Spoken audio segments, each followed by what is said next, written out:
Ladies and gentlemen, welcome to the 7th monthly Q&A. This is the January edition of the TWitWoW Q&A. And as expected, based on the fact that I did lower the maximum amount of questions that each individual was allowed to submit for this, we have cut down on the total questions by a relatively significant margin.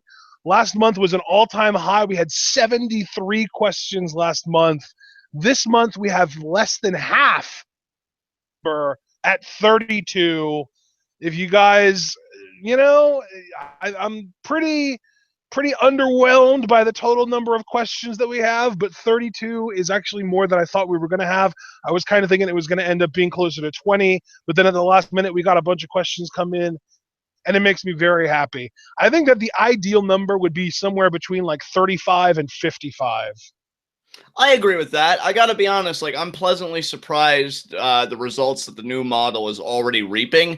And to be fair, I think our recording schedule may also have something to do with that, because I'm a firm believer that if you keep drilling something in somebody's head, that it's just going to happen, right? And I don't really think there were many recordings where, the usual outro of, Q&A, because I know you did it several times, but I feel like when we bring Raw and SmackDown back, it'll be even more so, starting next week. So I'm actually curious for next month's Q&A when it's really drilled in there, Q&A, and maybe I'll even do more Twitter reminders. But yeah, I mean, this was great. I think a great turnout for the new model, so I'm excited to get through these. And we had 14 different people submit questions, which is nice, because if you think about it, if those 14 people all would have submitted 5, we would have had 70 questions again, and that's not something that we want. Exactly. So, brother, you want to dive right into these questions? Absolutely, my friend. I believe the first question is from YouTube user Aladdin Paladin. And Aladdin Paladin asks, will Andrade Cien Almas ever be world champion on the main roster? Can I go first on this one, being the really big CN NXT version mark? My thing is, Paladin, if I'm being honest, I think he could actually be a WWE champion on SmackDown, because I really do believe them when they say they're a land of opportunity. I think their booking reflects that. On Raw, no way in hell would he be a Universal Champion. And that's not to dismiss him or his talent. I just think Raw is already so oversaturated. They don't maximize the pieces they already have. So I think when you just kind of keep piling it on, those guys are going to get lost in the shuffle. So I think CN actually could be a WWE champion on SmackDown, Universal Champion on Raw. Not really liking those odds, if I'm being honest. What about you, Ashton? What do you think? Honestly, coming into this, I thought my answer was going to be no, he's a mid-card champion, because Vince isn't going to like that he doesn't speak fluent English. But the way that you just described it, I think you've got something there. I think you're onto something. I think, if Andrade does get brought up and he is on SmackDown and he does have that Ryan Ward writing style where he likes to give lower card guys opportunities, I think there is a distinct possibility that we could get an Andrade, especially if they decide to put him in a faction and have like a Los Ingobernables de America in the realm of SmackDown. Yeah, that would be great. So yeah, I'm definitely thinking Andrade is a potential WWE champion, but definitely not a potential Universal champion. And the main reason behind that, because of the language barrier, because I think Universal champions historically have been better talkers. Maybe not necessarily Balor, but even he has like the charisma and the entrance and the showmanship. Andrade is just a great wrestler with amazing psychology, he doesn't really have all that extra flair on the side that would kind of put him in Universal, but WWE championship contention, I think I agree with you wholeheartedly on that. Yeah. I'm actually pleasantly surprised we're both agreed, and I guess we can move on to the next question. Next question, also from Aladdin Paladin. Name 5 people who should be in Los Ingobernables de America. I love that I actually just kind of suggested that might happen, or that it should happen, and that would be the best chance of Andrade being a world champion. And then our second question is involving that exact faction. John, do we want to kind of like go back and forth and determine who we think? That's fine, partner. Because yeah, I'm very curious about a Los Ingobernables de America faction and De who I would have be in it. Los Ingobernables de Norteamericano. Yeah, there you go. Putting your back into that shit, bud. So I guess you can name a Actually, name. the word that Mexican and Mexican Spanish speakers use to describe white people from America is Norteamericano. So Nice. it fits. It fits. Well, I mean, you know, Scott Steiner describes Canada as Mexico North, so I guess anything really goes. So, but yeah, who would you have in that faction?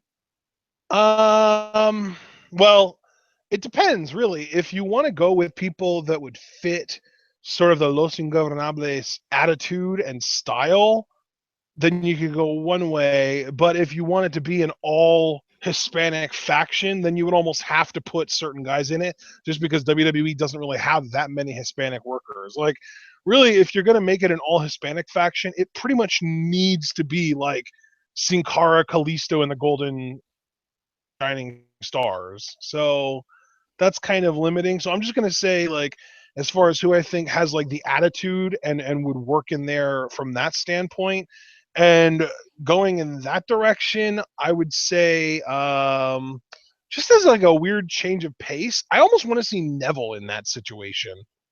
Yeah, you know, I agree with you. I think Neville's a great choice. To me, because I'm not even going to try and make it an all Hispanic faction due to your point, just the dearth of talent that fit that description. I would actually like to play around a little bit with my conception of the faction and have either, because I really don't care which. I mean, I have a preference, but have either a heel Chad Gable or a heel Jason Jordan in that faction coming from that all American background. And maybe they just kind of turn on it a little bit, but use that athleticism to bolster Los Ingobernables de Norteamericano. So yeah, I could really get into that. Nice try, buddy. Hey, dude, trying is what I do, and unlike Sami Zayn, at least I don't fail. So, or at least in my own Sami mind. Zayn beat your boy Seth Rollins on Monday, so maybe there's not as much failure as you think. Hey, Ashton, why don't you shut your whore mouth and get back to the question, huh? So, who's your second pick for Los Ingobernables on SmackDown? Speaking of Seth Rollins, let's put him in there too. Give the faction some real credibility. Yeah, I could dig that totally. Last name is Lopez. He fits in the Hispanic section. yeah, really. God, and see, this is one of the reasons why I hate that the cruiserweights are like a Raw exclusive thing. Because I would have Sin Cara dump the mask, go back to being Hunico, and then Hunico would just be amazing. Yes.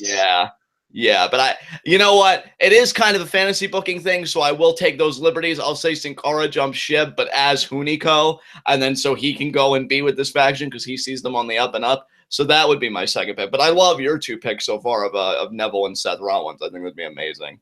So yeah. Like at this point, I'm kind of rolling with the punches as far as just kind of that I want to see in a main event heel faction. How about a guy that would be a complete juxtaposition in a faction like this? How about Mojo Rawley in this faction? That'd be interesting, because here's the thing. And really, the main reason I want to do this is because so far, Los Ingobernables has saved careers. It saved Naito's career. It's made Nako. It's been just for taking guys that aren't necessarily interesting and making them amazing. And even Andrade, when Andrade was the generic babyface, he was a generic babyface. But when he turned heel and started to embrace those Los Ingobernables idiosyncrasies, he got awesome. So if you want to really save, I want to give Mojo Rawley something interesting to do. I want Mojo Rawley to not suck. And maybe putting him in a faction like this would make him not suck. And dude, here's the thing, and I can't believe I'm about to say this, and I hope I don't cause a collective, vomiting in the chat. I hate Mojo's character work, and I hate everything he does outside. But when he's on like venues like Talking Smack, and he's actually speaking from a more sincere place, like I gotta focus on me. This is my time, and you can tell like he's serious. I see something there that I'd like to exploit and explore a little more. And I think that's setting of Los Ingobernables would be a chance for him to do that. You speaking about saving careers, that already tells me my next two choices. I would have Primo and Epico also jump ship and just be themselves, just be these amazing wrestlers that are a tag team. Yeah. And really just go back, to their roots a little bit and want to take over. So, yeah, I mean, for me, we've got Andrade, Hunico, and now Epico and Primo. And also, again, a heel Chad Gable would be my preference, but you could turn either Chad Gable or Jason Jordan heel and do that there. So, yeah, who's another pick for your faction? Because I think we're getting close to rounding this out here. So, I think we're both up to 3. My fourth person, I would choose. Well, you know what? You chose the tag team, and that actually put you up to 4 people in your faction instead of 3. So I'll pick a tag team to make mine an even 5, and then you can pick a final person. I'm going to pick the club. Yeah, excellent choice. Excellent for so many reasons. I mean, most directly that they know what it's like to be in a faction in the first place. So I really like that way of thinking. Yeah. You know what? My fifth one, because see, with Hunico, if I would have him be Hunico, I wouldn't have him be concerned with the cruiserweights. I actually see him more as a mid-carder. I loved him when he first came in, and I really wanted him, in that role. So my fifth one would be more for the cruiserweight bill. Let's give Aria Davari something to do. I love his heel work. I like that. That's interesting. I've been saying that for a while, that I'm a fan of his heel work. In fact, I wonder if he deleted it or if something happened, because I know I sent out a tweet where I'm like, say what you will about the cruiserweights in 205 Live, but Aria Davari is awesome, and he liked it. But maybe because it was also kind of insulting 205 Live, they had to unlike it. But yeah, like I've always been a fan of the guy. I think he's got a great look. He's solid on the mic. I thought he was just as entertaining as Gallagher in the feud that they just got done having, and I commend them for even having a feud at all with how piss poor the division is. So, yeah, I think him being in a faction like this, everybody would take notice. And, I mean, I don't want to cause a stretch here, but I would think that would give people a reason to give a shit about the cruiserweights, because Neville turning heel gave them a reason to give a shit about the cruiserweights. So if you give people reasons, they just might bite. So I'm taking a chance on them. I dig that, man. All right. That was actually a tough question this early on, but we got through it. We actually did the full roster, so let's move on. Another really difficult question, I think. Aladdin Paladin's third and final question. Fire one, keep one, and push one. Dean Ambrose, Roman Reigns, Seth Rollins. Fire Dean Ambrose, keep Seth Rollins, push Roman Reigns as a heel. You? Because of the whole, like, I'm going to turn Roman heel and push him thing being a little bit antiquated at this point, I'm just going to say fire Roman. I'm going to actually turn Dean heel and push him, and obviously keep Rollins. Very nice. Very nice. All right, well, that was quick and easy. I got nothing more to say about it if you want to move on to the next batch of questions. All right, next. Well, it's not really a batch. It's only an individual question from Races Fan Rocks 4 on YouTube. If you guys had to kill off one member of the Worldwide Underground, who would it be? This is actually, unfortunately, really kind of easy for me. It would definitely be Jack Evans, and it's not because I dislike Jack Evans. I love Jack Evans, but it's because I just love Johnny Mundo and PJ Black and Taya slightly or significantly more than I love Jack Evans. God, why couldn't you just ask me to abort one of my children? I at least enjoy doing that. I know, dude, I'm telling you, it's evil. But if I had to pick one of the 4 to get rid of, it has to be Jack. And see, you know what? Even then, it's Lucha Underground, and we're killing someone off, so he's gonna get resurrected and start teaming with Angelico. You know what? That does seem promising. You know what? Just for your reasoning behind that, I might go Jack Evans. I was so ready to say PJ Black, but yeah, they never said resurrection was off the table, and I really don't know what PJ would do if he was resurrected. So I think he needs the group right now. Not saying he isn't good enough to strike it out on his own. It's just he really hasn't been given anything to latch onto yet to go on his own. He's got a really good thing going with the group. So yeah, I think I'll co-sign onto your logic, surprisingly, because I was getting ready to say PJ, but knowing Jack could be resurrected and teaming with Angelico and being all badass, yeah, I'll go with Jack Evans. Yeah. All right. Up next, another individual singular question from Super Evil 6668. Actually wanted to come back to the WWE. How would you book his return and comeback run as a whole? I'm sorry, Ashton, you cut out a little bit at the beginning of that question. If who wanted to come back? Punk. Oh, CM Punk. So we'd have to book his return and everything. Yeah, if CM Punk, if he actually wanted to come back to WWE, this is a fantasy world where Punk decides he wants to come back to WWE. How are you booking his return and his comeback run as a whole? Well, I just have him return. I mean, hell, it's the Royal Rumble. Maybe I have him return there. I'd have him win it. Challenge for the WWE Championship finally in the main event at WrestleMania, because we're going to pretend that Goldberg and Lesnar isn't going to main event, even though, to be honest, I'm convinced. He wins the WWE Championship, but to go off the air with WrestleMania, he gets a mic and he says, "You're not going to be seeing this WWE Championship because I'm taking it with me for real this time." And then, being the promoter that I am, I would want to work with everybody from AAA to New Japan to ROH, maybe even Lucha Underground, give them some love. I'd have him defend that title everywhere. And after every defense, like, he'd just shit on WWE on a microphone, just drive them into the ground. And then he returns for next year's WrestleMania. I'd have that go on for a whole year, giving all sorts of promotions exposure. But then he goes on WrestleMania next year to face the Rumble winner. And I mean, you take your pick on that half of the equation. But yeah, I'd make CM Punk the biggest deal. One, because he'd be older when he came back. Two, because it's CM Punk and nobody knows how to stir controversy and news like he does. And three, it would be correcting that abortion of a handling of him leaving at Money in the Bank 2011, when I felt like there was so much storytelling potential and they squandered all of it. So yeah, I'd have him travel the globe defending that title and then come back at WrestleMania 34 and ultimately drop it to whoever the Rumble winner was. So, oh man, I see, and I'm going a completely different direction with mine that I think will actually maybe even be a little bit more effective.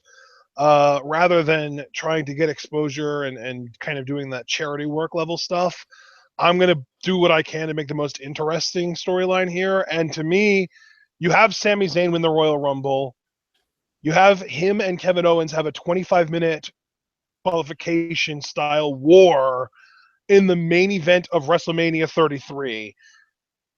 Ends with like 2 haluva kicks that he hits consecutively because Owens just won't die.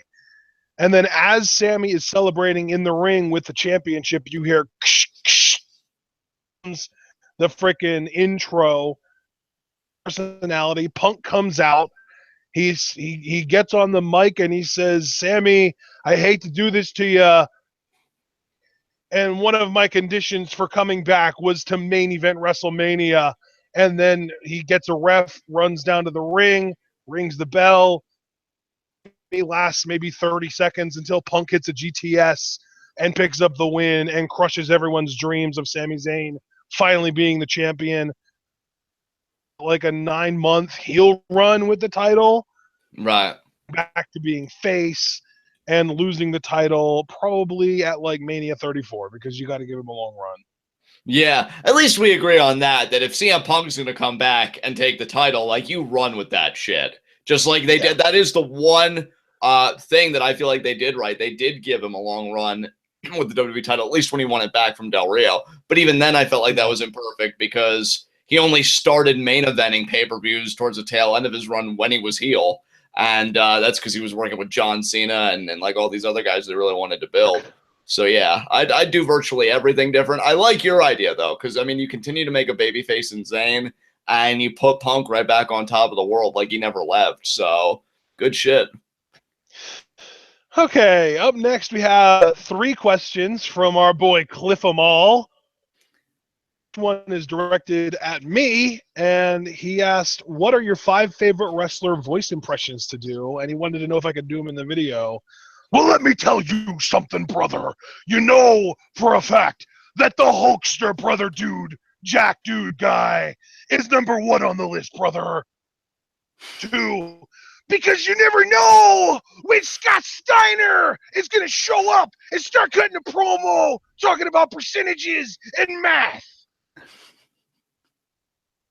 The top 2 are Hogan and Steiner above everyone else. After that, I would say probably the Macho Man. Oh, yeah, it's got to be in the top 5 as well. Oh, yeah. And then going the completely opposite direction from these like hulking masculine voices. You know what? Talking like Nikki Bella is kind of hilarious. Who else do I do? Triple H sometimes. And honestly, half of my intros are like borderline in Triple H voice. When I do like "Welcome to," like that's like me almost channeling my inner angry Triple H. So I guess that would probably count. Who else do we do a lot, John? Oh man, you're really covering the bases there, dude. Oh, Vince McMahon. Damn it. Yeah, Vince. I feel like I try and do Charlotte, and it's only like that one line more than you do. I don't think you've ever imitated Charlotte, so I really despise her. Even if I wanted to try and impersonate her, she's just not worth my time. exactly. There you go. Oh yeah, I mean, I named 5, and that's what the question was. But yeah, there are. Another one that I've been doing lately is "You just made the list." So that's another one. Yeah, there you go. Oh, another really good one is freaking Roman Reigns, where we do the "It's irrelevant." Like, yes, Roman's another good one. That's another. So yeah, I named 7. I think that's probably an sir. But yeah, that's. We love doing impressions, and I definitely tend to do more often. But when John actually puts his back into it, his are usually better than mine. I don't really like trying all that much, though, so you're still king. It's all good. Question number 2 is directed at you, John. Besides the crossface, what is your favorite submission move ever? You know, I've had time to ponder this, and I've got to say, man, because I mean, I just got done like a month ago, really binging his matches. I really do have an affinity for the Regal stretch. I mean, it's brutal. It's a thing of beauty. I saw him lock that on a bunch of times, you know, in the, what was it, like 2009 when he won the King of the Ring? The one he did on Hornswoggle was hilarious. He was so helpless. So, yeah, I'd probably say the Regal stretch. It's beautiful. It's devastating, just like Regal and all of his Englishness and villainy. So, yeah, I'm totally down with Regal's Regal stretch. Competitive. But yeah, up next, we have a question for J Scum, Johnny Scumbag. Can you please do a fail bomb on Ronda Rousey? Now, you know, we were having a nice and quiet evening, and I don't think I could break. You failed, Ronda! You failed! Go and retire with a bottle of whiskey and your broken dreams. You're done. You weren't even a has-been. You were a never was. A one-hit wonder. Oh, Ronda's the great. You can barely even box. Get a new fucking coach or get the fuck out. You're a disgrace. Jonathan Coachman even said WWE won't even look at you. And that's a predetermined entity of entertainment, and they don't want you because you lack credibility. And they write credibility, for fuck's sake. Get your shit together, Ronda, you failure. Beg pardon? Right credibility, but they usually fail at it. Not as bad as Ronda did, apparently. Suck it, Ronda. You failed. Well, there you go, Cliff. Hopefully that's satisfactory. Up next, we had 2 questions from Rotten Butter. Is evil.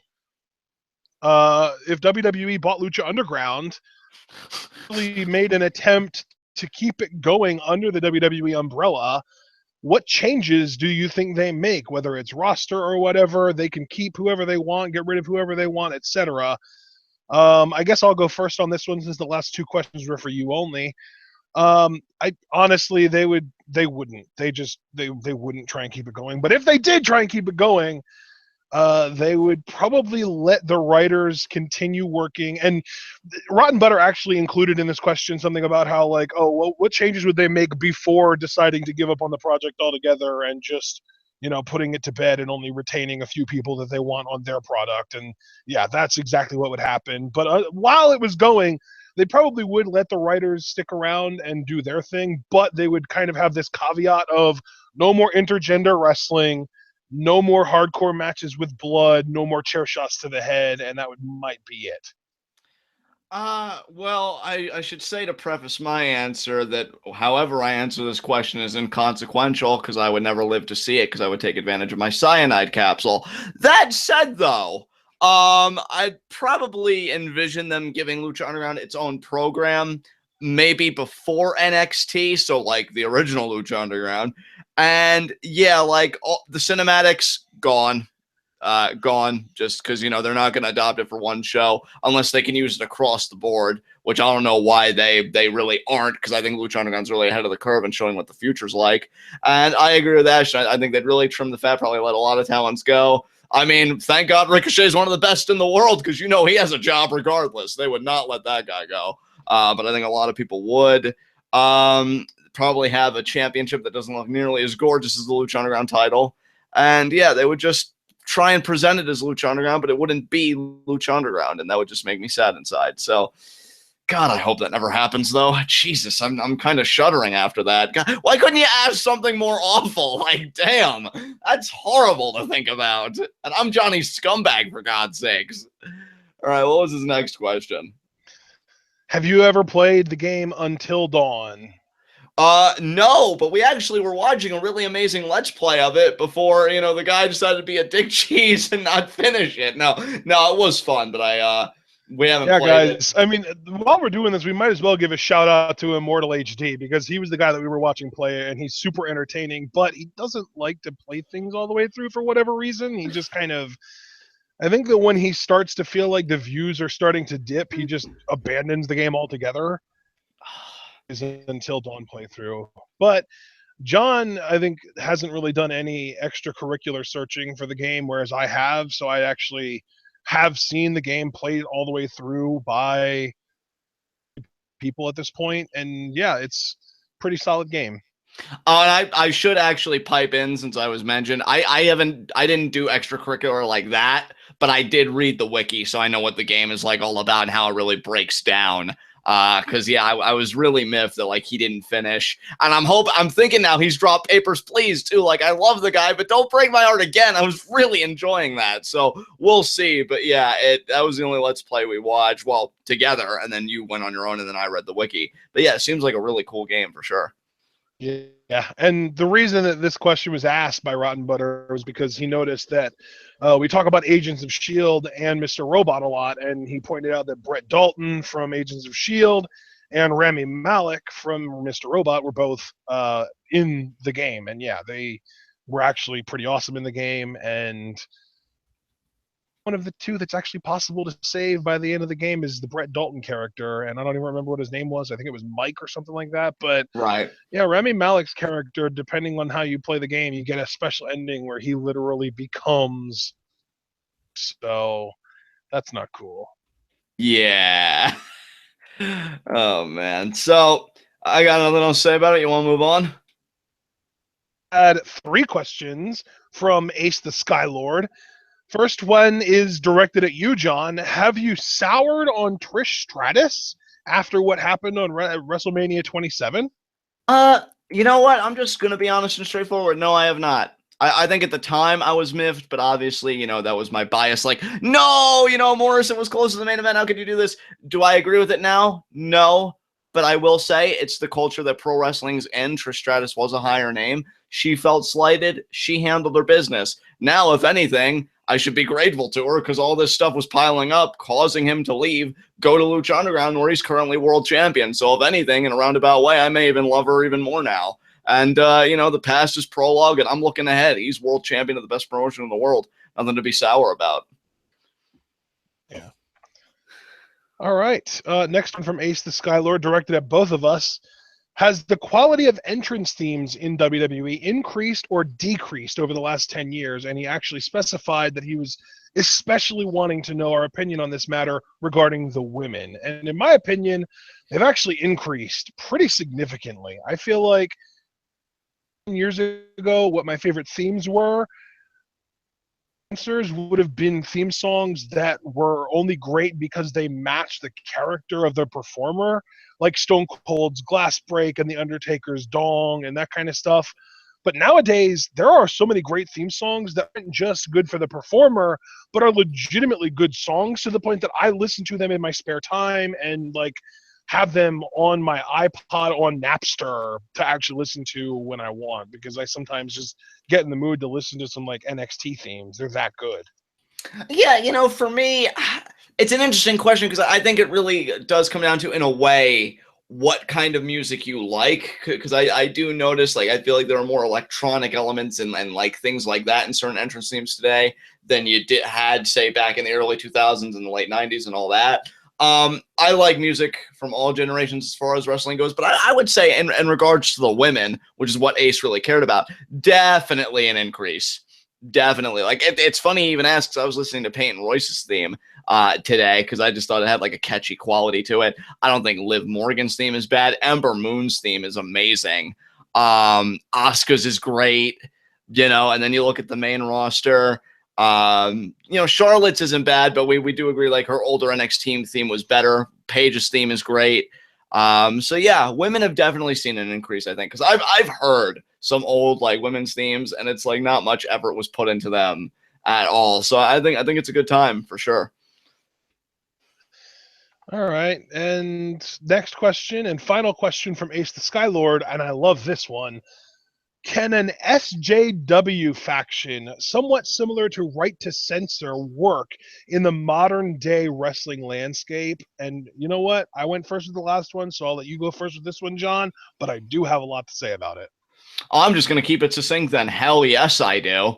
I think a faction like that would be so smart, because I know one thing that I've said constantly, and I think you've agreed with me on this and you've said it on your own time too, but I know for me, I've really emphasized, I wish wrestling, particularly the WWE, would tap into the culture more and really see what's going on. Like, I feel like that's why John Cena was such a phenomenon, because rap at his time, was such a phenomenon, particularly, Eminem and all that.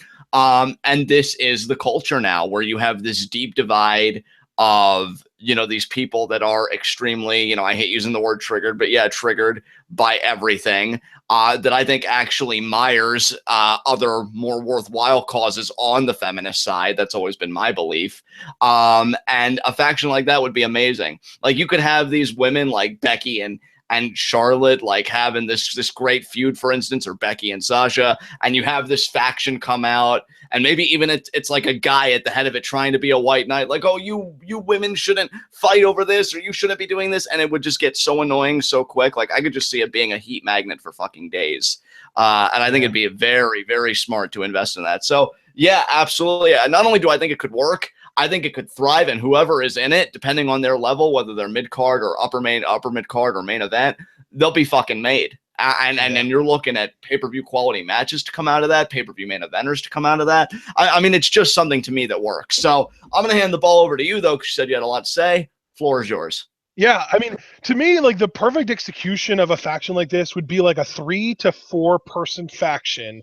You got to have one female in there because, not to get stereotypical on people, but a really solid majority of the hardcore SJWs are women. Right. Ballerinas, call them. And but then I think that this should be like a 2 to 3 men and 1 to 2 women kind of faction. I would say, honestly, this might sound weird, but I think the leader of a faction like this should be a guy like Sawyer Fulton, who's big and kind of scary looking and kind of like punchable face kind of person, but like just come off as super passive aggressive assholes. Like, reason I'm bringing up Sawyer Fulton is because he's a guy that I see a lot of upside in. He's 6'8", like 280 pounds. He's got an amateur wrestling background. He's got a great look as far as just like, he's got that punchable face. He's got this goofy haircut that makes you hate him. He's got like the ideal big scary heel look. But if you make him articulate and you make him a professional victim, he'll be the most hated heel that we have in decades.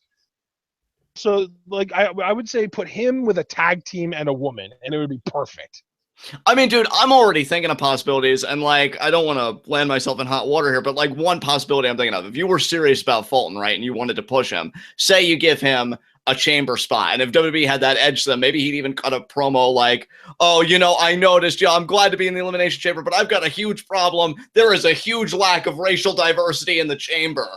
But then him being a heel, the GM would come out and be like, okay, you want more diversity? Well, you'll get the chance because you're putting up your spot against this man. And then like Big E would come out or something, Apollo but then Crews, he cheats. or against Titus O'Neil, or against like a Big E, you know, like yeah, that's brilliant. But then he would cheat to beat that guy, showing that he really only cares about himself. He only says it to make himself look good. Like afterwards, and he would say, "I feel so oppressed." Exactly. Yeah. This is oppressive. I wrestled that match on a protest. I'm gonna go start a change.org petition. Things are gonna change around here. God. And then just walks up to the back. No, it's gold. It's fucking gold. I think WWE, and the sad thing is, I don't think WWE has the teeth today to pull it off. And I'm not saying, oh, WWE here's the thing.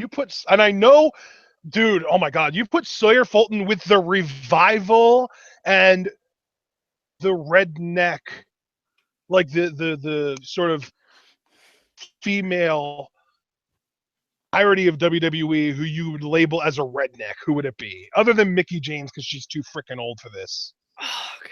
You know, I wish Nydia was still around because I remember. I know, that's what I'm saying though. Like that type, like I would say maybe like Liv Morgan. She kind of has that white trash vibe too, doesn't she? A little bit. That could work with some reworking. You take Sawyer Fulton, the Revival, and Liv Morgan, 4 white Americans. You make them SJWs, and all 4 of them competent in the ring. The Revival are going to be putting on classics with all the babyface teams, but they're hicks, they're rednecks, and the whole gimmick is they're rednecks who think they're a lot smarter than they really are, and they go around trying to inform people of how the world really works in their eyes, and they like graduated from college with a liberal arts degree, like gender studies or some shit like that, and they say, like, people are like, God, you guys are so dumb. You're just a couple of dumb hicks. And they're just like, excuse me, we're college educated. We both have gender degrees. Like, there's so much potential there. The fact that Vince hasn't jumped all over that shit blows my mind. And dude, just think about it, because I love that everybody you picked in there is a white person. And just going back to my Chamber example, like I could see like a hashtag campaign. Come on, guys, join us. Chamber so white. And it just, oh my God.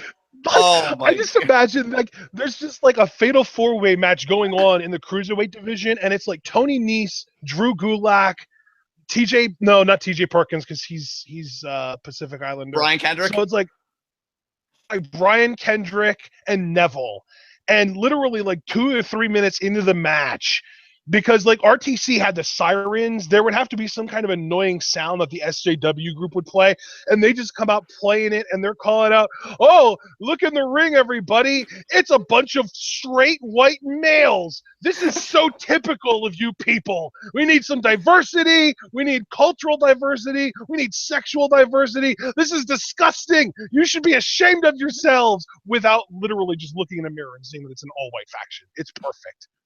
I want them to customize championships too. Like if they'd win the tag titles or something. Did you see what Cliff said in John? Is this the elimination chamber or a gas chamber? Oh, Jesus Christ. Oh my God. No, see, and that's why though. That's why. Oh my God. That's why this could work. That's, again, I don't think WWE has the teeth for it today, but like I could picture them like customizing their belts if they win them to be more politically correct.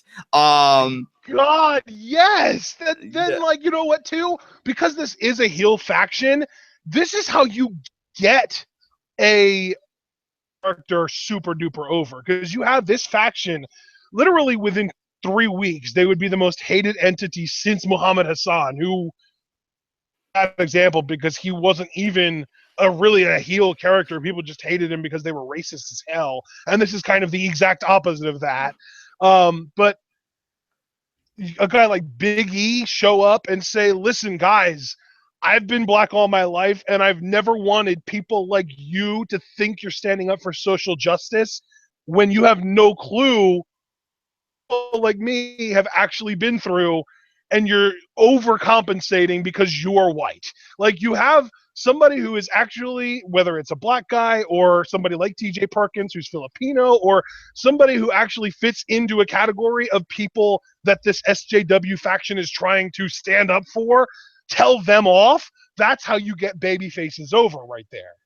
Dude, I'm thinking of like another scenario too. Like, say the New Day were still together when this faction was a thing, and like Big E and Kofi were feuding with the Revival, so it's like a tag team feud, and the Revival are tag team champions, and like it would then the Martin Luther King episode of Raw would come on, and the Revival would actually tell the New Day what Martin Luther King believed. Like, you can't be violent against us. And you know something? You know something? They could even bring up that Xavier Woods originally channeled Malcolm X and talk about how that's not how you're supposed to handle things like this, and that Martin Luther King was the true way to go, and that Malcolm X was an extremist, and they would get in the ring and they'd be like, you know something? Whatever the SJW's faction name is, this faction, they are taking Martin Luther King Day, and we are not giving it back until the New Day apologizes, because Martin Luther King would be ashamed. And then like they'd come out and obviously beat their asses. But yeah, so much potential there, so much. God, yeah, bring in Silas Young to lead this faction. Oh my God, yes. Oh yes. Like freaking Sawyer Fulton though, because like I feel like the leader of this faction has to be somebody who's literally impossible to oppress. It needs to be a big, intimidating, straight white male with money, with a college education, somebody who is like the tippity top of the privilege totem pole that then tries to preach oppression. Yeah, I'm just thinking of all sorts of scenarios, and each one I'm like, yeah, that could work for this person or that person or the faction as a collective. Yeah, WWE's never going to do it, which is a shame. And really, again, it just illuminates a very legitimate problem, which I said at the start of answering this question. They don't tap into the culture enough. They can reference culture, but that's more painful and annoying than it is productive. Like Charlotte shoehorning in the Oscars in a confrontation with Bayley and Sasha, that's not tapping into culture. This is tapping into culture and getting returns from it. So, great stuff. Whew, I'm so glad Ace the Skylord asked that question, because that was the most fun I've had in a Q&A question in a while. Up next, Ella Says Stuff asked both of us the idea of John Cena beating The Undertaker at WrestleMania. I'll take this one first. I honestly don't care. Cena versus Taker probably isn't going to happen at WrestleMania this year, but if it does, I don't care if Cena wins. I don't care if Taker wins. Isn't the person that breaks the streak, and he obviously wasn't because that was Brock. I don't really care if Cena beats Taker at Mania. Yeah, I think a lot of people are apathetic now towards Taker's matches outside of the fact that it has The Undertaker in them. I'm with you. In fact, if anything, if I had to pick a preference, I would want John Cena to win, because while he may not be that guy that would be there tomorrow morning, given that, he's really starting to branch out outside of WWE, he's still the younger guy. He can still go at a great level. He could still talk people into the building. And for that alone, he still has a greater value multiple times over The Undertaker. So I just think it's more worthwhile for him to do that, especially with this edge that he's got to his personality lately, just being like, oh, I do things because I'm John Cena, recognize, and, beats The Undertaker for the same reason. So yeah, I'd actually want Cena to win that. I don't think the match will happen, so again, I agree with you. But yeah, that would definitely be my preference. I wouldn't mind it at all. I'd celebrate it. Yeah. Up next is actually a question directed specifically at me. Ella wants to know if I can fantasy book Jack Swagger becoming WWE or Universal Champion. Say no and move on, but so I'll actually try. Okay, so the first thing you would want to do is put him back with Zeb Coulter, because Zeb Coulter was more over than Swagger ever was. Music is great, so you don't have to change that. Doesn't look such a douche.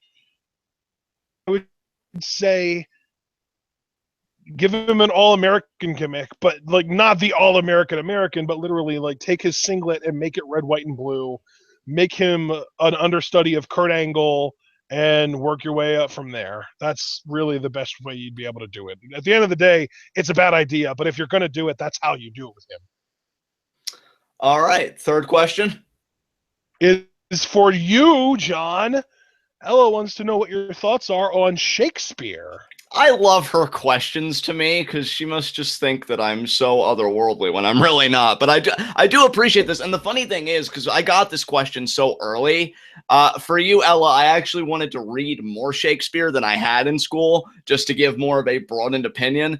Unfortunately, I really didn't have time because I got swamped with stuff and then things have happened. But I have read Shakespeare enough to give somewhat of an opinion. I do like his writing, but within reason. And I don't even say this as Johnny Scumbag. I'm being 100% sincere. I like his tragedies better than his comedies or anything. Personally, Hamlet is amazing. And while I don't really care for The Lion King, besides Mufasa dying, which always and forever will be hilarious, the Kenneth Branagh interpretation of that movie, because he's actually a Shakespearean actor, and Robin Williams was even in that. He did quite well in the movie, is just beautiful. I was actually a little bit moved by some of his scenes there. So Hamlet's definitely my favorite Shakespeare play, and that's definitely my favorite film adaptation. I would like to read more of Shakespeare one day because he's got some very interesting philosophical themes. I was even looking up like the connection between that and certain ideas. So I'll probably be reading more in the future, but for now, he's good with me. Absolutely. Next question. You get to answer this one first, John. From John Madigan, a.k.a. Tech Guru. O'Reilly will do in WWE. Okay, I'm glad we get to talk about this because I've wanted a reason to talk about this ever since I heard the news. I think he'll do well. It kind of saddens me, and it's nothing against Kyle. And again, this is not Johnny Scumbag, maybe I'm totally serious, because I think he continues a tradition of like that oversaturation and actual organic NXT products, kind of being slowed in production. But that said, if we were to look at this in a vacuum and put my gripes and everything aside, I do think he'll do well. I think he does have potential as this fiery babyface. We saw that in ROH. I do not think Kyle O'Reilly is a guy that you heavily script. I think he is a guy that you work with. You find his pulse when it comes to speaking. And if anything, I would try him out with a more like free-form, maybe bulleted points kind of script. I just don't think you heavily script him. He's got to find his voice. And that is one concern I have for Kyle. What will his voice be in terms of being able to give a good promo? In ring, he's got it down to a science. I think his style is something people will lap up all day, every day. And, I do think on the main roster, if we were really looking ahead, maybe a solid mid-carder. And again, on SmackDown, you'd be surprised at the guys that I could see as a world champion compared to Raw, because Raw, again, I think has a huge saturation problem. But, I do think possibly that he's more marketable as a tag team guy. As far as WWE goes, that remains to be seen. But I think on NXT, yeah, he'll do very well. I'm confident. What about you, Ashton? What do you think? Because I've been really curious what you thought about Kyle O'Reilly making this jump. Yeah, I'm excited to see him in WWE. Obviously, he's never going to be a world champion because he didn't really generate enough buzz before getting to WWE to get that kind of recognition in WWE. But I think he's a guy that can be sort of that sort of mainstay in the upper mid card, like a Christian type, where maybe if he sticks around long enough, because he is only like 28 or 29 years old, he's young. So maybe by the time he's like 36, 37 years old, they'll give him a pity world title just to be like, hey, man, thanks for your service. But yeah, he's an upper mid card fixture to me. If not, they might even put him in the cruiserweight division. I don't know. I mean, he'd certainly add some variety to the cruiserweights. Yeah, he really is a question mark, and it's not because he's bad or anything. It's just I don't know how he fits in a WWE scheme, and that's probably what's so intriguing about him making this move, is what do they think, or how do they think he fits in their scheme? So, yeah, I'll definitely be looking forward to that. Yeah. All right. Next question from John Madigan is posed at both of us, and I'll take this one first. Who between Kyle O'Reilly and Bobby Fish will have better singles careers going forward? Answer here is Kyle O'Reilly isn't in Ring of Honor, but Bobby Fish being in Ring of Honor and being boring is the biggest advantage you can have, because Ring of Honor loves pushing boring acts. So for the near future, meaning like the next like 2 years, it's going to be Bobby Fish. But after that, it's going to be Kyle O'Reilly in NXT and WWE. You know what? I was thinking of an answer, but I think you echoed my sentiments perfectly, and you're actually more thoughtful on the Bobby Fish side than I would have been. So I'll affix my signature to that, and we can move on. I got really nothing to add. You said it perfectly. All right, yeah. We had one question from Brandon Best. I think Brandon doesn't like me anymore because he asked you a question, but not me, and not both of us any. Brandon's question to you, John. What is your opinion on Anton LaVey and Satanism? Oh, but well, see, now he's gonna hate me too. So don't worry, brother. I'll be joining you in a second because I know Brandon asked me this because I think he is a Satanist, and I want to preface this by saying I know, like most religions and most schools of thought, there are different strains. Believe me, as a philosopher, it's the first thing you kind of get oriented in. And it's funny because he even asked me this question because of my background. I don't, as far as the Anton LaVey strain of Satanism, I don't care for it at all. Because I did research, and to me, I'm just going to be blunt, he sounds like a real piece of shit. Because he's advocated eugenics, which for obvious reasons I'm kind of against. I kind of have a bad taste in my mouth. Yeah, and you know, me having CP, I don't really like to be looked at as defective or as a mistake when I could probably run circles around most of you people, so go fuck yourself. As far as Satanism goes, you know, just being honest, Adam Cole sucked my dick. But as far as Satanism itself goes, you know, whatever works, really. I mean, I'm a guy like, yes, I am an atheist. I've been out about that. But my atheism is I try and be open to all worldviews. That doesn't mean I think all of them are correct. I just like studying a bunch of different worldviews and doing brief research on Satanism, because I won't lie to Brandon on that front. I think my research could have been better, but going in with what I know, you know, and again, the Levian strain in particular, like it focuses a lot on self-determination and individuality. And Ayn Rand was mentioned, and she's trash. Like, I don't want to go on a philosophy rant here because we're a wrestling podcast, but I read Atlas Shrugged was her magnum opus. God, don't make me barf. And it is just a flaming pile of shit. I don't think it gets communism at all. And it does the one thing I hate as far as most capitalists are concerned. It deifies the market. Oh, the market is all-knowing. It'll fix everything if we just trust in it. Yeah, well, everybody dies of polluted drinking water and exploited labor. So I really, me personally, the research I did, it left a bad taste in my mouth. If it works for you, man, hey, more power to you. I think everybody's got to find their own way. But me reading it, I'm just shaking my head and I'm like, man, this is a pile of shit. Because I think we do live in an age of individuality and like pull them up by your bootstraps, and look where it's gotten us. You know, I don't think it's done much good, in my opinion. I think we need something new. And if you want to know what that new thing is, honestly, you could look at any political questions we've gotten in past Q&As. We've talked about that at length, so I'm not about to go down that rabbit hole again. But yeah, I really don't like the Randian elements. Anton can go fuck himself again just for the eugenics alone. Is Satanism worthy of scholarship? Sure it is. You know, I think anything created by humans or created somewhere is worthy of some kind of study, if for no other reason, to know why to avoid it or why to embrace it or what have you. But yeah, he just not for me. That's one guy that I'm just kind of giving a big thumbs down to. So those are really my honest thoughts on that, as best as I could come up with. Yeah, I mean, I know that this question wasn't directed at me, but I am going to kind of, you know, pitch in my kind of opinion here.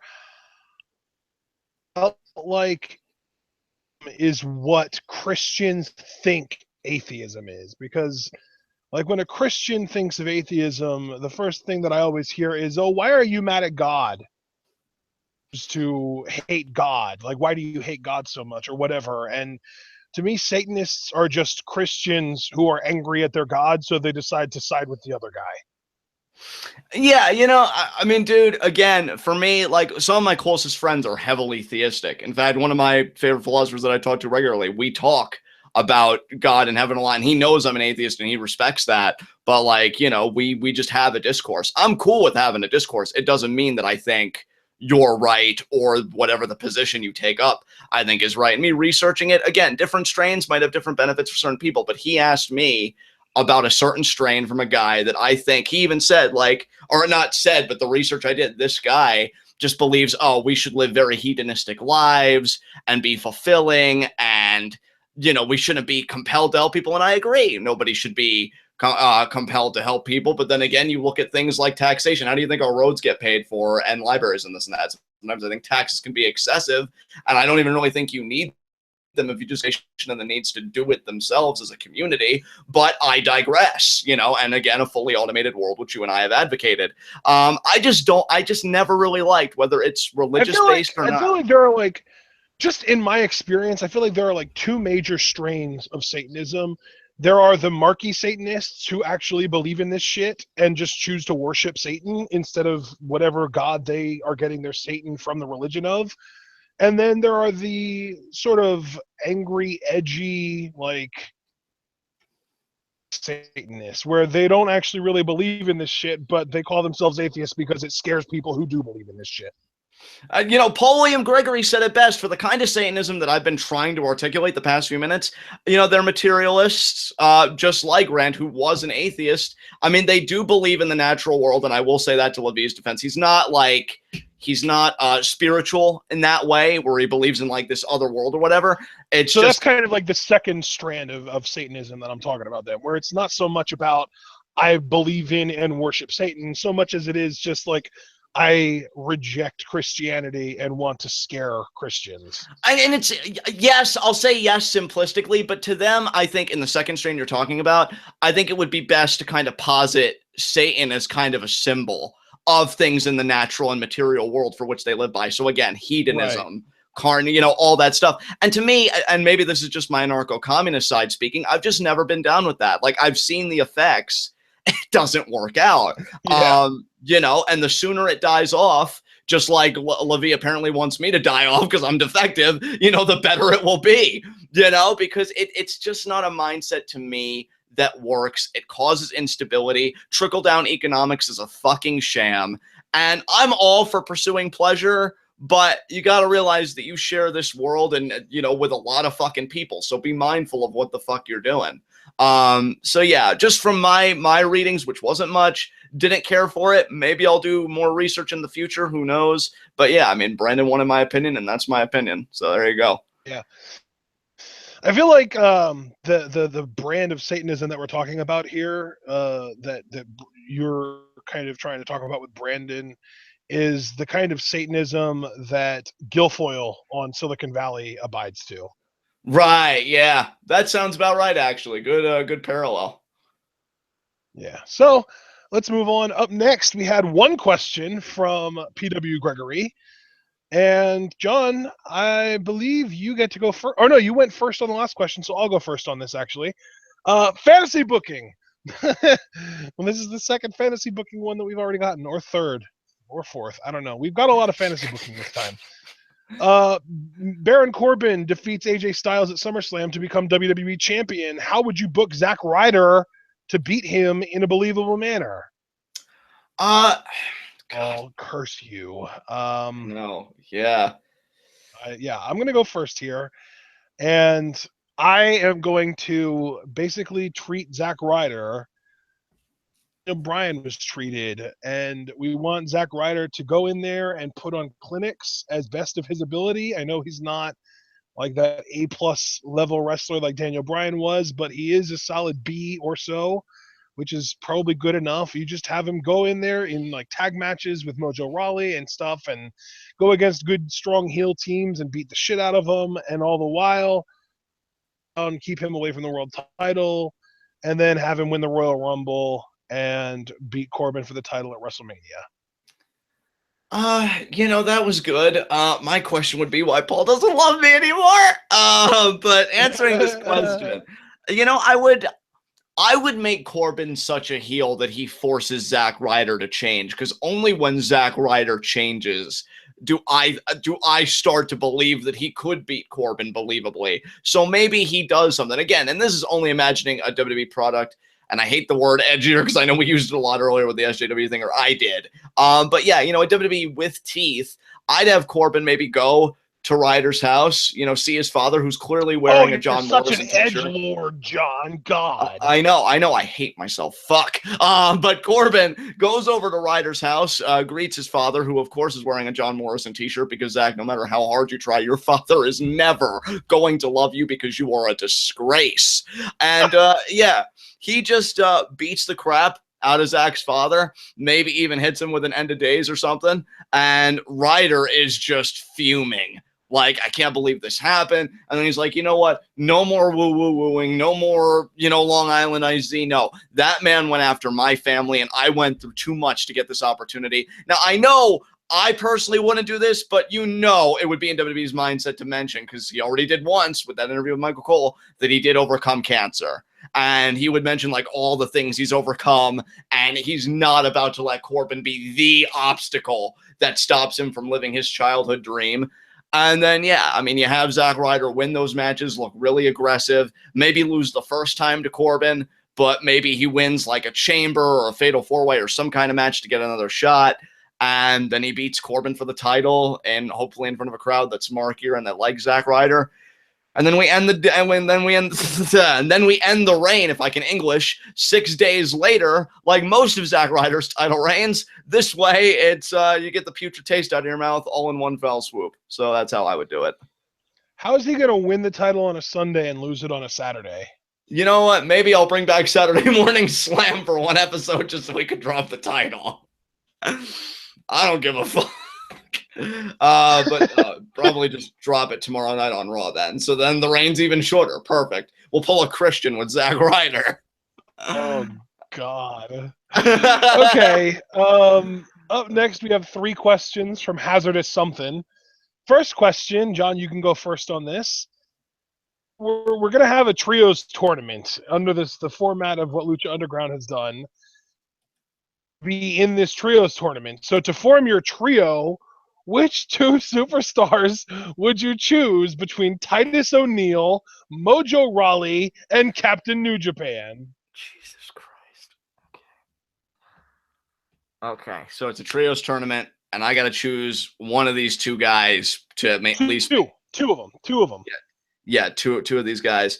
And who would be the third person in this trio? Was that mentioned in that question? Because you did have a little bit of cutout there. You. Oh, fuck. I got a team with these people? Oh, God. Oh, God. Can I make the hot tag to my suicide note? Jesus Christ. Okay. So before I develop a drinking problem, let's see. You know what? I'm actually going to try. Titus O'Neil, Mojo Rawley, or Captain New Japan. You have to pick 2 of 3 to be your trios partners. Fuck me. Okay, I'm actually going to approach this logically. Oh, God, it hurts. I'd pick Titus because even though everybody forgets, or at least would like to forget, he is a former tag team champion with Darren Young. The Primetime Players did get that one run. And even though Mojo hasn't been a tag team champion, I feel like he's been in a tag team longer than well, actually, no. Who's been in a tag team longer? Captain New Japan or Mojo Rawley? Maybe Captain New. How long have the Bullet Club Hunters been around? I know he turned heel recently and became the Bone Soldier, but just barely over a year, I think. Okay, well, yeah, Mojo, I would have to think, is the same with Zack Ryder. So then it really comes down to who would I tolerate. You know what? Captain New Japan, though, I bet you outside of the gimmick, he's a pretty chill dude. We've seen Mojo outside of his gimmick, and it's not that he's a bad guy. It's just I would not be able to keep up with his energy level because I'm a guy that likes my me time and my solitude, and I think he'd always want to be out doing something. So I'll pick Captain New Japan. Fuck you, Mojo. Me, Titus, and Captain New Japan are going to win the whole thing. So that's my trio. And then when we lose, I'll go and kill myself because Bleach wouldn't be able to cleanse the feeling inside. Oh. You know what? I'm going to pick Titus and Mojo because Captain New Japan is a liability. And every time he's in a tag team match, he ends up eating the pin. See, but why would you want to win? Why would you want to stick around with that? Like, at least we lose. Look, man, the question isn't pick who you want on your team so you can lose. It's pick who you want on your team that you think is best for the team. And I would want Titus because he's big and scary and has been a tag team champion, and Mojo because he's big and athletic, and I would just avoid him outside of the ring. Well, let me tell you something, bud. There's an I in this team, as in I don't give a fuck about the team's success. I'd probably leave. Well, then you're gonna absolutely love the next two questions, because the next question is regarding said trios tournament. Who would you want to face and lose to in the first round? Worldwide Underground, Adam Cole and the Young Bucks, or the Shield? And I'm picking the Shield because that means they're in Lucha Underground and not in WWE, and that makes me happier than any possible trios tournament could ever make me. And while I totally understand how you answer that question, I have to go with Worldwide Underground because Taya and Mundo, they got my back. I would even like fake tag on that side of the team. We'd all beat the shit out of my partners and then we'd go to a party afterwards. Fuck those worthless sacks of shit. Well, then you're going to be even happier about the next question, because the third and final question is, you have 5 minutes to cut a post-match promo and turn heel on your partners. How would you get rid of these worthless pieces of shit? Well, with Titus, I would look directly in the eyes of his children while Worldwide Underground were beating the shit out of him. And then if I saw they were looking away, I'd be like, no, don't you look away from this. And I'd rip them from the barricade. I'd hold them and I'd be like, yeah, that's your father right there. He's nothing. And you're going to be nothing. He's a loser. And then with Captain New Japan, after I've traumatized Titus's kids, and you better believe I'm not paying for that therapy, I take Captain New Japan, I rip the mask off, and I'm like, see this uggo face? Because then Tyler Breeze would make a cameo because he realizes our fur is excellent, and he wants to get in on it. And then we just all beat the shit out of Captain New Japan. And I'd say, Captain New Japan, I don't know why you became a wrestler. You haven't done anything. New Japan was a waste. You coming here was a waste. Your existence is a waste. You're a failure as a father, a son, a husband, a failure in every sense of the word. The fact that you even breathe is insulting to us. And then I'd stomp right on his trachea. Yeah! What you breathing now, asshole? The scent of your own failure. God, I hate Rupture it so much. Beg pardon? Trachea. Oh, yeah, just crush that fine. And then you know what? If we could get the dust of his trachea out, I would snort it like a fucking coke line right in front of him while he's gagging with blood. Fuck his ass. Worldwide Underground. For life. Okay, well, and for my post-match promo, I would literally just turn around to Mojo and Titus and say, you two worthless sacks of shit are worth more to me on the bottom of my shoe than you would be as my trio's partners. We lost this because of you, and you're never going to succeed at anything you ever try to do in life. Now go back to the NFL where you belong, but oh wait, you can't because you failed there too. Exactly. Worthless! You're all worthless. Next question. Questions from Mark Schoeneman. First one is, WWE is doing a women's tournament like the CWC. How would you fill a 32 competitor bracket? 32 women's wrestlers, first of all. Okay. What I will say is you could literally just raid Stardom and you would probably have like 20 people right there. I agree. Yeah, I mean, Chris Wolf.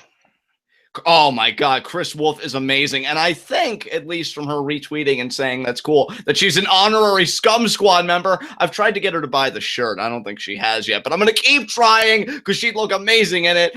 Kimberly, I'm a big fan of her work. Definitely see her in a tournament. I'm not going to name 32 women. What I will do, I agree with Ashton, you could just raid promotions that are active, and I will name certain women that I'd like. You know, gotta look out for my boy Brandon Best. Gotta get Sarah Bridges in that tournament. I'd love to see what she could do in a tournament format. Kimberly, like you said, Stardom, Hitokiri, ever since her Lucha Underground appearance, I'd love to see her in singles, just in a tournament, you know, more. Of course, I'd also love to see her in Lucha Underground, but then again, you know, this is fantasy booking, so whatever. Yeah, just a lot of great women that you can utilize. Ember Moon, I think it'd be a great moment for her. So yeah, I mean, definitely Candice LeRae, Taylor Hendricks. Taylor Hendricks. Yeah. Freaking Viper, I know, is another one that a lot of people like. A bigger woman. What's her name that used to be Rosie Lotta Love? Andrea, I think her name is now. Madison Eagles. Mercedes Martinez. Is that her name? Yeah, Mercedes Martinez. That's Shelly Martinez. That's right. The name of the woman that had the horrible match this past year. That is Shelly Martinez. But Mercedes Martinez, a female wrestler. But yeah, there are just too many. Ani Yoshirai, which you already mentioned, who was Hitokiri, Kairi Hojo. There are just so many. It's really not like we're not going to spend a half hour trying to come up with 32 female names, but we do appreciate the question. Absolutely. What are some entrance themes that have changed that you wish hadn't changed? I'll just give one answer straight up: Cesaro. I loved his not Milan Miracle. Well, I think it may have just been called Miracle. Yeah, like his old theme was so good. Yeah, in fact, you don't even need a new theme. You could revert back to that. I'd be happier than a pig in shit with that theme. Fire Jack Swagger and give Cesaro Patriot. Yeah, that theme is badass and really the best thing about Swagger. So yeah, give it to Cesaro if you want. What other themes have changed for the worse? Charlotte, as we already mentioned, because we. Yeah, because she used to have that Spider Rocket song that was actually really good, but then they like ripped off that song and tried mixing it with the Ric Flair theme song, and it's just garbage now. Right. Yeah. Trying to think of other themes that have changed for the worse, but I can't really think of many others, to be honest. The theme that stands out the most to me as having changed for the worse, that literally ruined the guy's career, in my opinion, was Adam Rose. Because originally he had that World Goes Wild song, and his entire packaging was perfect to the point that it's the first and I believe only debut in NXT to ever get This Is Awesome chants. They changed everything that got it over in the first place before immediately bringing up to the main roster. He was dead on arrival, and now the Adam Rose gimmick completely, and he's gone back to Kruger.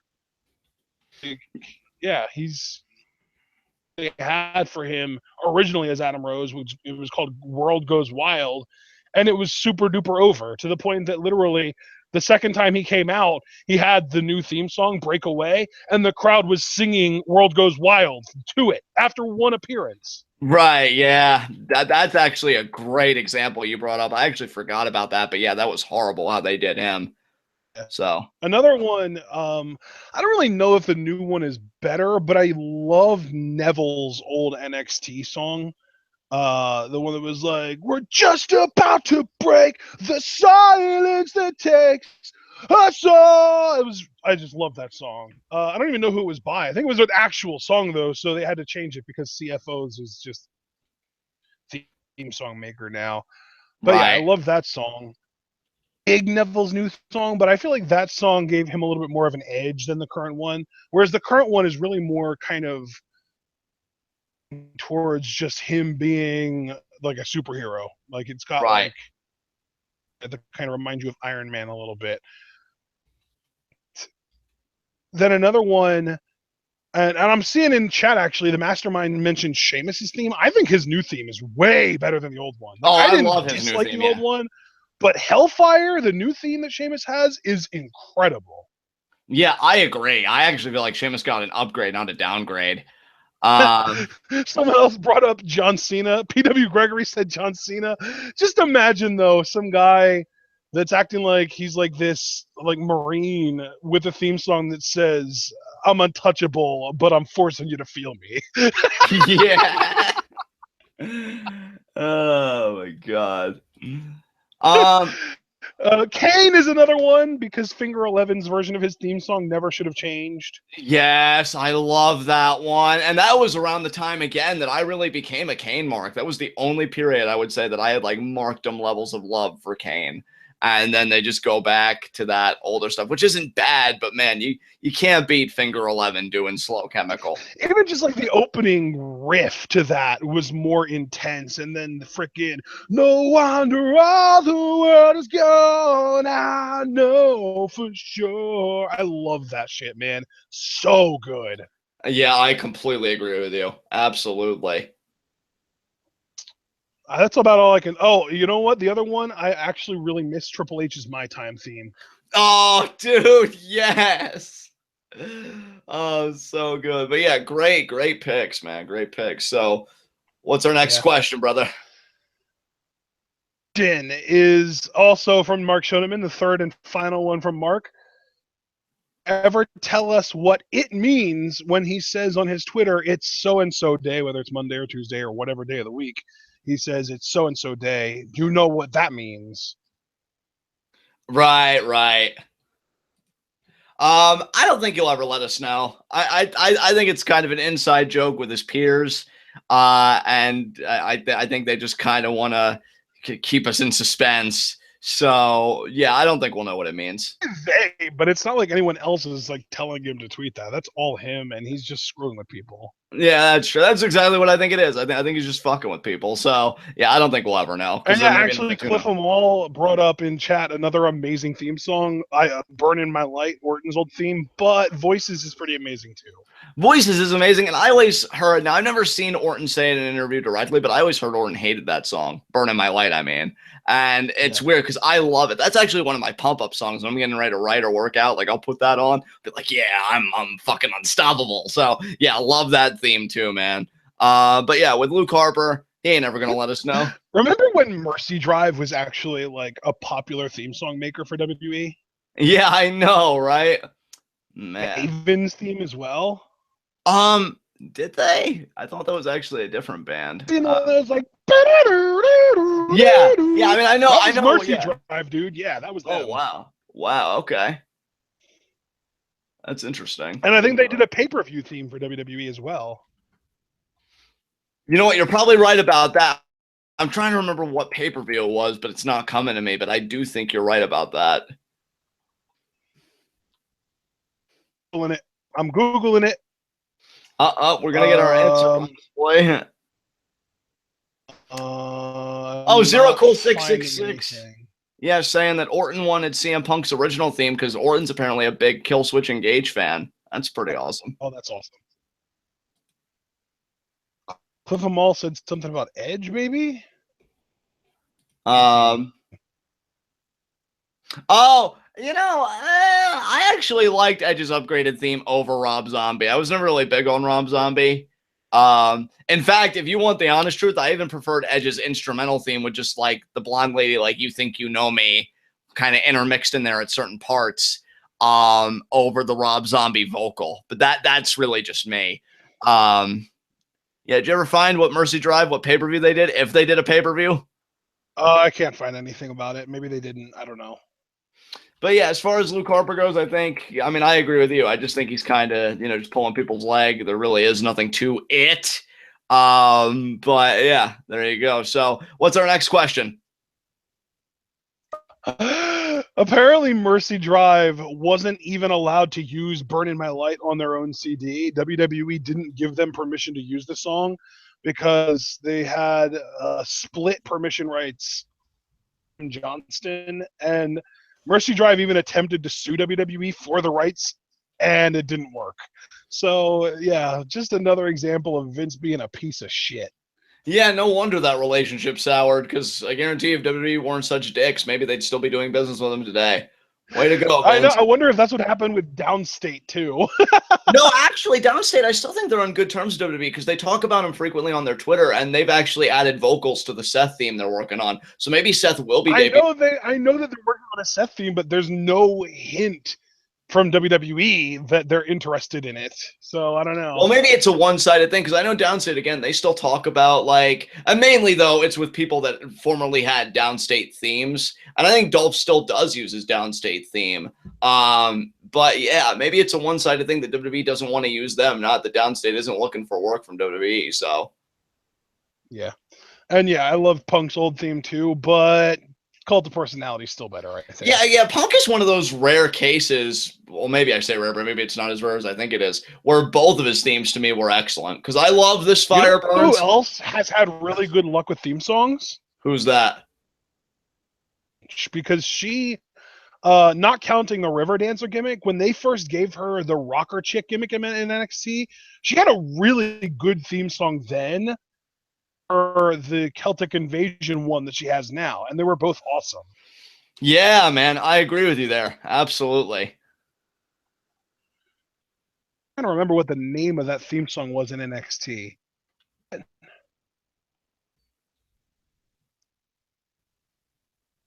Yeah, I don't know. I think if you do it quick, anything you want to do, that's what it was. It was the okay. anything you want to do. That's what that was. I remember now. But yeah, that was great. Celtic Invasion is great. So yeah, Becky Lynch has also had pretty good luck with theme songs. But let's move on. We kind of that was previously asked, but let's move on. We have 3 questions from Ben Jr. and then 3 questions from Alex Foster, and that'll be the end of the video, guys. So first from Ben Jr. Who would win the Royal Rumble, and what would be the main event of WrestleMania 33? You know, it's funny with all of Ben's questions. I feel like you could go on our fantasy booking video and get all of those answers, but I'll just reiterate, I would have Seth win the Rumble, even though he can't now because of circumstances this past Monday on Raw. But if we had control, I'd have him win the Rumble, jump ship to SmackDown, challenge AJ at Mania. AJ versus Seth for the WWE Championship. Damn. For me, it would be Samoa Joe winning the Rumble and challenging AJ. So we both envision AJ Styles main eventing WrestleMania, but you want Seth, I want Samoa Joe. Right. That's pretty simple. Up next from Ben Jr., except for a little bit of star power, what is NXT missing as a brand? In my opinion, interesting storylines. I feel like NXT has devolved into a place where the only storylines that exist, it's basically become WWE's answer to ROH, because the only storylines that they really have are I'm the best, and then someone else comes out and says, no, I'm the best. Let's fight. Yeah. These days. You know, it's funny because I know a lot when and see, it's just, it kind of makes me laugh a little bit because with the main roster, I feel like they could use more storylines that implement the KISS method, but I would agree with you. I feel like with NXT, it's almost kind of like an oversaturation. Like I would like a bit more nuance, a bit more complexity, but something that's also, you know, because WWE has to be grounded. And see, that's the one thing I think people don't get with Lucha Underground, or at least our praise of it, is that Lucha Underground comes right out of the box and says, this is our universe, this is our mythology. So it's not like they're like tinkering while the product's going on. We were once this, now we're this. WWE, they do like to be grounded. So when I say nuance and complexity, I'm not saying that, you know, suddenly somebody reveals themselves to be a dragon or this is happening or that's happening. But you can do relationship storylines that don't objectify women and actually give them depth. You can do storylines that are personal because maybe they go after somebody's injury or a career aspiration or something like that. You know, you can give storylines teeth that aren't just titles or pursuing titles, because that really seems to be the binary to me. So yeah, I definitely agree with your assessment there for sure. And I actually have to agree with Paul in chat, Paul PW Gregory. NXT, if anything, doesn't have not enough star power. It has too much star power. You have Nakamura, you have Joe, you have Eric Young, Asuka is another one. I feel like there is almost too much star power in NXT when the whole point of it is to be developmental. Right. Yeah, and we've talked about that at length. I think in like the past 2 or 3 NXT reviews, it's been kind of a topic of conversation for us, so I won't go down that rabbit hole. But I absolutely agree with you and Paul. Definitely an overabundance as far as star power goes, for sure. Yeah, yeah. It's one of those things where like Ty Dillinger should be the biggest star in NXT right now, but he's still like underneath like Bobby Roode and Nakamura and Joe and Young and, you know, all those guys. And that just, those guys just shouldn't be in NXT anymore. It's that simple. Yeah, I completely agree with you, dude. Absolutely. All right, final question from Ben Jr. What SmackDown Live and Raw Women's Championship matches should be booked for WrestleMania 33? I guess I'll take this one first. On Raw, I want a heel Sasha Banks versus Bayley. And on SmackDown Live, I want a heel Mickie James versus Becky Lynch. You know what? I'll agree with the Raw storyline because I don't think you can do better than a heel Sasha Banks versus a babyface Bayley. On the SmackDown side, God, what would I want? Maybe that is the best matchup to do. Maybe I'll just agree with you on the SmackDown one too, because yeah, Mickie James has the credibility. Becky Lynch should get another run with that title for sure. Yeah, I really can't think of anything better, to be honest. I think you answered it perfectly, so I'll go with that too. Yeah. Okay. All right. Here we go. That was actually the final question from Ben Jr. Next up, we have 3 questions from Alex Foster. First one is specifically for Johnny Scumbag. Okay. Alex Foster asks Johnny Scumbag, what are your thoughts on Ash Ketchum? You know, if the coma theory is true, then thank fucking God for all of us, because the idea that you could actually be living in the world trying to achieve this dream to me is an utter insult and a disgrace. So you're better in a hospital bed where your body will slowly decay and die. If, you know, it isn't a coma and he's actually trying to achieve his dream, suck less, do better, make your Pikachu know its goddamn place. The idea that it's been so many seasons and it's never known the confines of a Pokeball, I find personally revolting. And yeah, how have you not won any big leagues again? Like, how many years has it been? He won the Orange League, okay? It doesn't count, you marks. Shut the fuck up. Sorry. Don't apologize. I was impersonating the marks for you to set you up. But yeah, I mean, it doesn't count. And just because you try and live through Ash Ketchum, which is actually appropriate because you'll probably grow up being failures too, you know, doesn't mean the rest of us have to be. I don't live by Ash Ketchum's example because he is no example. I mean, hell, at least Professor Oak, he has a purpose. Like, he's studying and gathering data on Pokemon and data that could be used to promote care for Pokemon, defenses against Pokemon that may be a threat to humanity. He actually has a function. Ash, what the fuck do you even do? You make friends, you lose friends, and speaking of losing, the biggest thing you lose is championships, because you make it to the big time only to choke every single time. XYZ, which is, I think, the one that I watched, it was something Islands kind of tournament. You came in second place. You had it. You freaking had it. You were finally going to be champion of something, and you lost. You can't win the big one. I'm telling you, man, that fucking Alon and his Mega Charizard, just OP, brother. OP. Yeah, but you know what, though? People could say OP, but I guarantee you that guy probably trains. He probably comes from a privileged background, possibly. And, you know, with Ash, like, way to be a fucking choke artist. You know something? I'm going to conclude it with this, because I didn't expect to get this riled up over a fucking anime character, but I digress. You're never going to win the big one. Your life is worthless. The fact that you even exist is an insult to me. I hope you fucking die. And really, I could probably beat you in a gym battle, and it's not even that hard. I would throw a Pokeball at you, and when it opens, it would explode with my fucking feces, because the only thing you deserve is to be covered by the shit of the world. Go fuck yourself. That's what I think. Can't even win a goddamn championship. What the fuck is wrong with you? I'm so proud of you right now. Digimon is so much better. They're right. Yeah. You mentioning Digimon and anybody that signs on to that, because you know what? At least the people actually fucking grow. And I mean literally grow, not just say, oh, I feel like I've grown a lot, only to make the same mistakes and failures again. Why didn't your mother abort you? She had the choice. Oh my God. Are we almost done? I wonder if the Pokemon world is really like Christian, because then they won't believe in abortion. Well, you know, fuck that though. Like, if it is a Christian, look at what you breed. Look at what you live side by side with. If I was fucking Mewtwo, I'd be like, you know what? This Christianity thing, it's got to go, because as far as I'm concerned, I'm an actual god, mainly because, oh, look at that. I'm a material fucking substance. Suck my dick. I don't understand. And see, now I'm pissed. Now I hate everything. I think that was the last Johnny Scumbag question, so I could cool off, but God, I hate his fucking face so much. And then when you parted with that Butterfree, and you know, can I just say one more thing, please? And I'm sorry, I know I've talked long enough, but there's just one more thing I've got to say.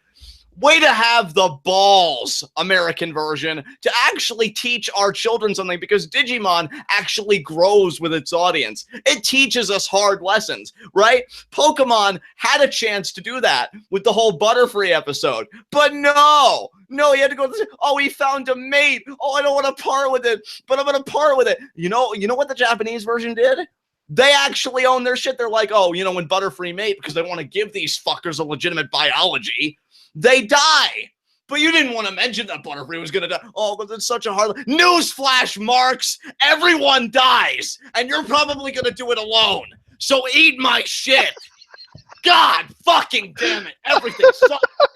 Everything fucking sucks. That Butterfree sucks. How many badges did it win you? Well, certainly not enough to take you to a championship. And if it did, you certainly choke there. Why do you even do this? This is why Gary is better than you, and he's a fucking douche. God, you make me like people that are probably even worse than you personality-wise, but you suck so much, I can't help it. Foster, this is what you get, man. This is all your fault. All your fault. Anyway, what's our last question? We have 2 questions left. Alex Foster's second question is, on the WWE Network, what would it be about? And personally, to have an entirely in kayfabe version of Sports Center on WWE, where not having the superstars on necessarily, although they could guest star every now and then, but you get like up to like, I would say like 2 to 4 talking heads, and not necessarily former wrestlers either. We're talking like Paul Heyman, Graves, like the analyst type, Renee Young maybe, and you have them discuss not only what happened on the show this week, but what's going to be happening on the show next week. And you can discuss who you think is going to win pay-per-view matches that are coming up and make it all narrative based. Yeah, dude, I love that idea. So you did cut out a little bit, though, I'll be honest. I have to make my own network show, right? Are there any caveats or qualifications? No, just if you ran a show on the network, what would it be about? Well, I know Johnny Scumbag would really do that Kevin Owens show. I've been wanting to do it for years, where they just losers get together and cry. I'd probably even devote 10 minutes of the show. Oh, yeah. That was another thing that I wanted to do, was losers therapy, where everybody on an episode of Raw or SmackDown that loses their match gets together in like a 12-step program. That'd be great, because actually Sammy would be a regular star of that show, so that's great screen time for him. Let's see, what kind of show would I make? I really love your idea. See, when you go first on questions, you always have the best ideas, and I'm like, oh, I got nothing. Let me think though. You know what? I would want to do like a documentary style show, but they'd be like short form documentary, kind of like, you know, ESPN used to do those spotlights, and they did that one on Scott Hall that really brought him back and into kind of prominence with people. I do things like 30 for 30. Yeah, 30 for 30. I would want to do a show like that, because I understand long form documentaries. You want to do like the 3-disc sets and all of that, and I get that. But I think for the network, if you did something like a 30 for 30, and you actually just made it candid, no like kayfabe stuff, don't try and sell anything, I'd really be into that. Really be into that. So I think I'd do a 30 for 30 type show on the network for sure. Isn't that almost like what WWE 24 is, though? You know what? Yeah, but I don't think they do it regularly enough. Whereas I feel like I'd maybe do something every 2 weeks. Like once a month. Yeah, like every 2 weeks, once a month kind of thing. Yeah, definitely. Because you're right. I mean, WWE 24 does do something like that. I just think like with more regularity, certainly. So, yeah. That would be cool too. All right. So the final question, kind of a random one. It was originally going to be a Power Rangers related question, but I didn't think either one of us were going to be able to answer it sufficiently, so Alex actually changed it. If you had to replace Mick Foley and Stephanie McMahon as the authority figures on Monday Night Raw with anime characters. I'll go first, and I'll keep it simple. Frieza would fulfill the Stephanie McMahon role, and Goku would fulfill the Mick Foley role, and Goku would just constantly be an irritation to Frieza, because it would be a reminder that he's lost his touch in genocide. So, you know, that would be an interesting comedy dynamic. What 2 anime characters would you pick? Well, this is actually really difficult for me. For the Stephanie McMahon character, I would probably pick. I know who I have in mind. I'm just really struggling to remember her name. Who, John, is Prince Zuko's crazy sister? Oh, God. Oh, is it Jesus. Azula? Azula, yes, it's Azula, yes. Is my Stephanie McMahon, because Perfect. she's a crazy bitch who is completely irredeemable and would actually commit to being a heel, and she actually lost in the final battle, so we know she's willing to at the expense of a strong baby face. Nice. For my Mick fully, I'm actually going to agree with you and stick with Goku because that would just be hilarious. Dude, you just explaining Azula in wrestling terms makes me think if I had to come up with an out there wrestling show, I would give a wrestling fan a platform like each week to break down a show entirely in wrestling speak. So yeah, Tywin Lannister, totally great heel. I think he's going to really have a Yes, that's my new answer.